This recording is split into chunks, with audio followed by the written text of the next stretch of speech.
11:04 on the same date. It's the 22nd of October, and this upload is to share about what's been happening in my proximity that violates my property rights, my protection rights, my privacy rights. Now, we know that there's already been breaking and entering, but also at 18 Rock Street, where there are very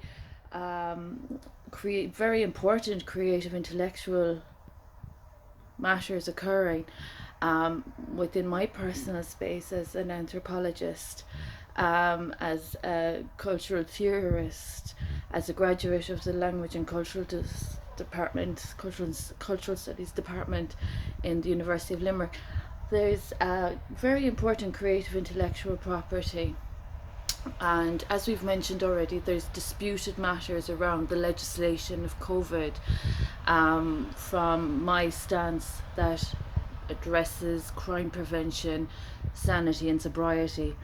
So this accommodation that is also, as I've mentioned in a previous upload earlier,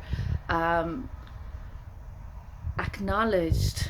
You see, this is how dodgy this like, it's bad enough that January 2017 was an illegal care order, but that my present abode is it's so dubious, so questionable. Like, I have documents of properties that I own that are being endangered in this matter, and the guards are aware of my crime prevention and recovery work in society. It's been disputed, there's creative intellectual theft occurring, etc, etc, etc. So anyway, I'm in this apartment, and there's been a lot of developments within my proximity that are quite illegal as well, and I'm like a sitting duck. And the authoritarians out there that are saying they're wronging, or they're correcting all the wrongs, putting all the wrongs to right, as I referred to it earlier, they're addressing their grievances with individuals in society that they dislike. This is what's happening since 2019. Now, there's a double standard occurring that doesn't really make sense when these same individuals' safety and lives have been safeguarded as a consequence of my work.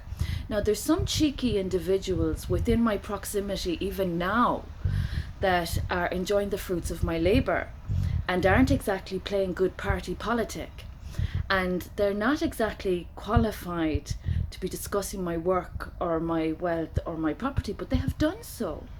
So this issue about these people in my proximity, and the issue of crime being assisted when I have been safeguarding people's safety and working for sanity and sobriety, this entire issue is just so dangerous and so unsafe for other people's lives.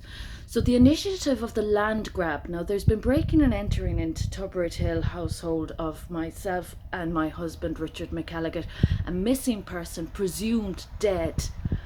I know, they have not so much as had the credibility, common sense, decency, self-respect or dignity or humanity to even not only not meet what debts they owe me, but they haven't even presented themselves. They haven't even addressed what problems they've caused.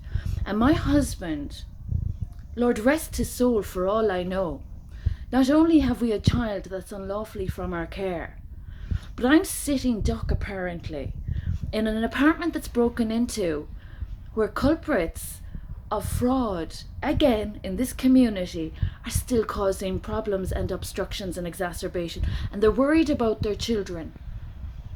I find it amusing that they're worried about their children, but they're setting the poorest example in society, and they're living off my back and not paying their dues or their debts. Now, did you ever hear the sickness of insanity that I am confronted with in this entire debacle since 2006 with creative intellectual property theft occurring? There are frauds in my proximity, disrespecting my matrimony to my husband Richard McElligott, holy vows, and our beautiful child that's been harmed as a consequence of the liabilities of TUSA Child and Family Agency. not doing their jobs properly, suffering obviously from mental disorders, and defamation laws being disrespected as well. Would everyone wake up, please, before there's more casualties incurred?